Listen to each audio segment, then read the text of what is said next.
Melania tente de se présenter comme une défenseur des survivantes liées à Epstein, mais ces survivantes ont eu quelques mots bien choisis en réponse. Un changement de rôle si rapide que même la Maison-Blanche n'a sans doute pas eu le temps d'écrire un scénario de rechange. À ce stade-ci, tout le monde a vu l'allocution de Melania au sujet d'Epstein, où elle affirme que les survivantes devraient pouvoir se manifester et témoigner. Mais voilà que des survivantes d'Epstein ont maintenant publié une réponse. Les survivantes ont déjà fait preuve d'un courage extraordinaire en se manifestant, en déposant des plaintes et en livrant des témoignages. Leur demander davantage maintenant, c'est détourner la responsabilité par rendre justice. La première dame, Melania Trump, transfère maintenant le fardeau sur les survivantes dans des conditions politisées qui protègent les gens puissants. Cela détourne aussi l'attention de Pam Bondi. Tant mieux pour elle. Et je dois dire que tout cela est assez surréaliste, surtout parce que il est rare qu'une personne portant le nom de famille Trump demande aux femmes de parler davantage. Habituellement, de ce côté-là, on aime plus parler de la vérité que l'entendre. Mais comment est-ce qu'on s'est rendu là ? Aujourd'hui ressemblait pas mal à tous les autres jours. On attendait que notre président actuel se cogne l'orteil et menace encore une fois de commettre des crimes de guerre. Puis il s'est passé ceci. Melania a déclaré « Bon après-midi. Les mensonges qui m'associent au disgracieux Jeffrey Epstein doivent cesser aujourd'hui. Je vais être honnête, je ne sais pas lequel de nous deux vient de sortir d'un coma. Y a-t-il de nouvelles allégations au sujet de Melania et d'Epstein que je ne connaissais pas ?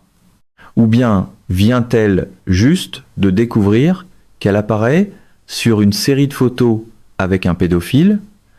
Une partie de moi a l'impression que les prochains mots de Melania allaient être « Aussi, j'aimerais féliciter Taylor et Travis pour leur fiançailles, ainsi que souhaiter le retour de Katy Perry de l'espace. » Le rythme de cette allocution donnait vraiment l'impression d'un bulletin spécial mêlé à une émission qui a perdu le signal. Mais écoutons-la.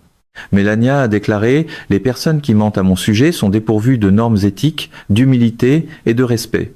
Je ne m'oppose pas à leur ignorance, mais je rejette plutôt leur tentative mesquine de diffamer ma réputation. » Je déteste le dire, mais ce genre de rhétorique est un peu décevant venant d'une personne qui porte le nom Trump. Vous voulez que les mensonges cessent ? Ne diffamez pas ma réputation. Où est la touche Trump habituelle ? Que diriez-vous de ceci si les misérables qui propagent ces mensonges ne se calment pas dans les prochaines 24 heures ? Toute une civilisation mourra cette nuit pour ne jamais revenir. Je ne veux pas que cela arrive, mais ça arrivera probablement. Ça, c'est une réponse version Trump. Je commence à penser que Melania n'a même pas ce qu'il faut pour porter ce nom de famille. Dans cette maison-là, une phrase sans menace apocalyptique donne presque l'impression qu'il manque quelque chose. Melania a déclaré « Je ne suis pas une victime d'Epstein. Epstein ne m'a pas présenté à Donald Trump. J'ai rencontré mon mari par hasard lors d'une soirée à New York en 1998. Cette première rencontre avec mon mari est documentée en détail dans mon livre Melania. Bon, j'annule ce que je viens de dire. Placer une promotion pour son livre pendant une allocution nationale censée défendre les victimes, oh, là, elle a vraiment ce qu'il faut. Je suis surpris qu'elle n'ait pas sorti sa propre marchandise du genre « didn't know it » pour la mettre en vente sur son site. C'est bien le style Trump. Même dans une prise de parole publique, il faut trouver le moyen d'insérer l'autopromotion. Mais la première dame voulait aussi que le monde sache qu'elle ne se battait pas seulement contre de fausses accusations. Elle s'en prend aussi à ces fausses images. Melania a déclaré « De nombreuses fausses images et déclarations au sujet d'Epstein et de moi circulent sur les médias sociaux depuis des années. Soyez prudents quant à ce que vous croyez. Ces images et ces histoires sont complètement fausses. Tant mieux si elle prend position. Vous savez, si une gang de trolls veut faire circuler des images de Melania, d'Epstein et de Ghislaine Maxwell en ligne, elle ferait mieux d'utiliser les vrais. Comme celle-ci, celle-ci et celle-ci. Je vais être franc, je ne sais même pas de quelle fausse image elle parle.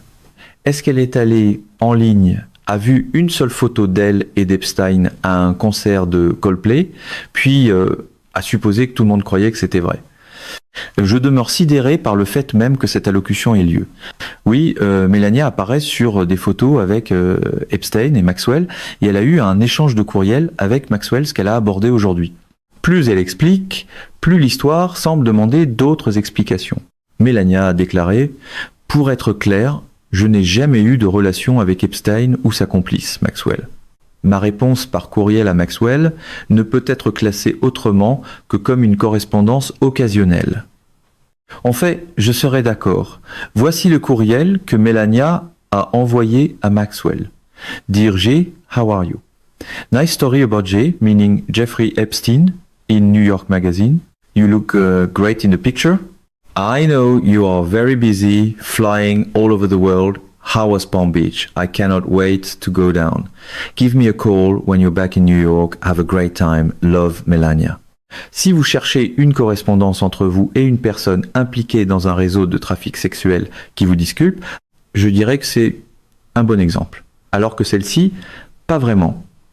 Donc Melania, qui jusqu'à ce jour n'a pas été accusée d'être une complice, fait une allocution nationale pour dire qu'elle n'est pas une complice d'Epstein et de Maxwell, répondant apparemment à une question qu'on ne savait pas devoir poser, mais qu'on se met soudainement à poser.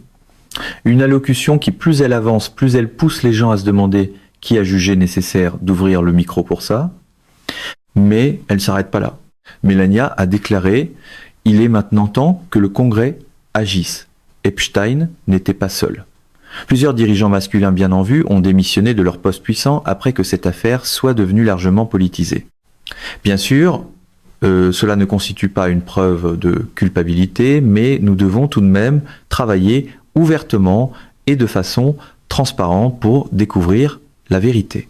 Bon, je blaguais tantôt, mais là, je crois vraiment qu'elle vient de sortir d'un coma. Le Congrès doit agir. Ils ont littéralement adopté une loi que son mari a signée et qu'il continue de violer.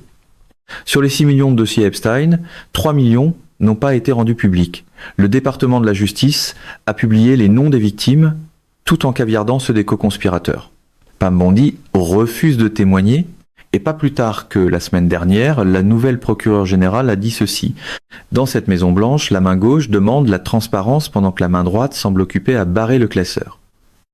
Dans la mesure où les dossiers Epstein faisaient partie de la dernière année de ce département de la justice, ils ne devraient faire partie de rien à l'avenir. Ne voyez-vous pas ce qui s'est passé aujourd'hui? Toute l'administration a enterré les dossiers Epstein, mais le discours de Melania les a ressuscités. Ce n'était pas un geste politique, c'était un acte de Dieu.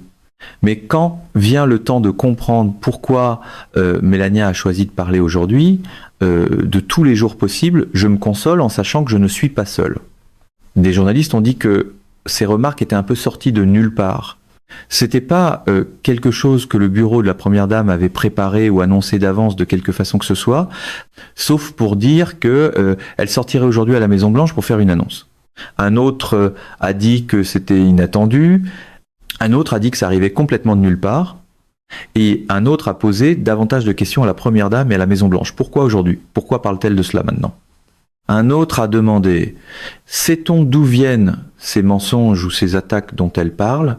Pour nous, ici, à couvrir la Maison-Blanche, ça sort complètement de nulle part. » Même l'équipe qui suit la Maison-Blanche tous les jours s'est retrouvée projetée dans un épisode dont personne n'avait lu le résumé. Même Fox News n'avait aucune idée de ce qui se passait et tout leur réseau vit pratiquement à l'intérieur du côlon du président. On ne peut pas être plus près de la pensée de Donald Trump qu'en étant à l'intérieur du bonhomme, et même eux ne peuvent pas vous donner de réponse.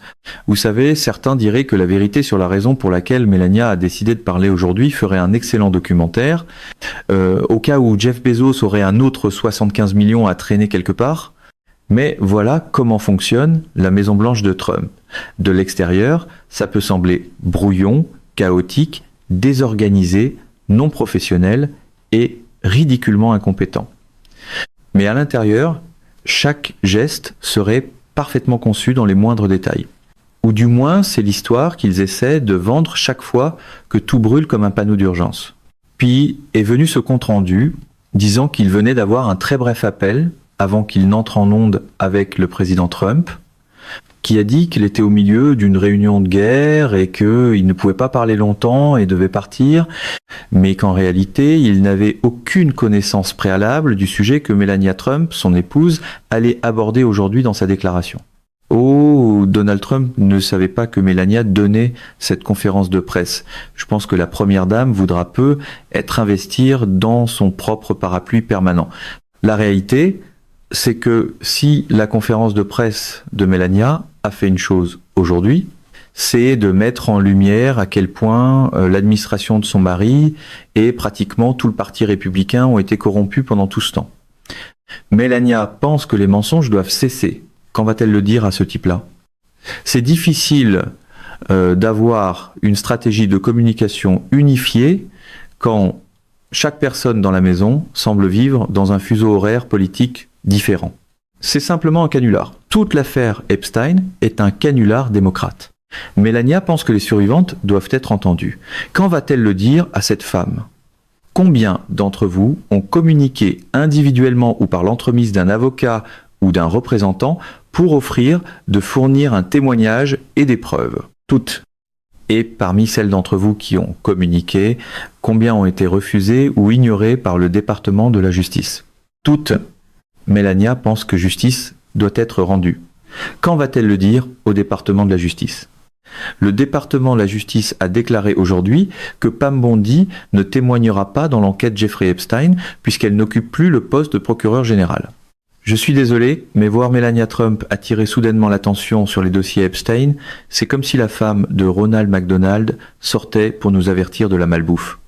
On le sait déjà, mais la première dame semble en mission et rien ne peut l'arrêter. C'est le genre d'avertissement qui arrive après la fermeture de la cuisine et une fois la facture déjà imprimée.